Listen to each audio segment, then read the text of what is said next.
Potential energy అంటే ఆ energy అనేది స్టోర్ అయి ఉంటుంది అనమాట. అది రిలీజ్ కావడానికి వెయిట్ చేస్తూ ఉంటుంది. ఇప్పుడు సపోజ్ ఇట్లాంటి ఒక దానికి థ్రెడ్ కట్టినాం, బాల్ అనేది ఇట్లా ఇక్కడ స్టోర్ అయింది పొటెన్షియల్ ఎనర్జీ. అలా బాల్ అనేది మనం పట్టుకున్నాం ఒక ఇట్లా, ఇక్కడ పొటెన్షియల్ ఎనర్జీ అనేది స్టోర్ అయింది. సో ఇప్పుడు బాల్ లోపల, బెలూన్ లోపల అంటే ఎయిర్ ఫిల్ చేసినాం. సో దీంట్లో కూడా పొటెన్షియల్ అనేది స్టోర్ అయింది.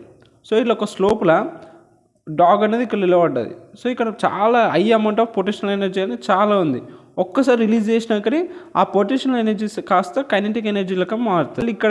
ఇక్కడ నుంచి ఇక్కడికి వచ్చేసరికి కైనెటిక్ ఎనర్జీ తక్కువైపోతుంది. మళ్ళీ ఇక్కడ పొటెన్షియల్ ఎనర్జీ వస్తుంది. పొటెన్షియల్ ఎనర్జీ మళ్ళీ స్టోర్ అయ్యి మళ్ళీ మోషన్కి వచ్చినప్పుడు కైనెటిక్ ఎనర్జీ లెక్క కన్వర్ట్ అవుతుంది.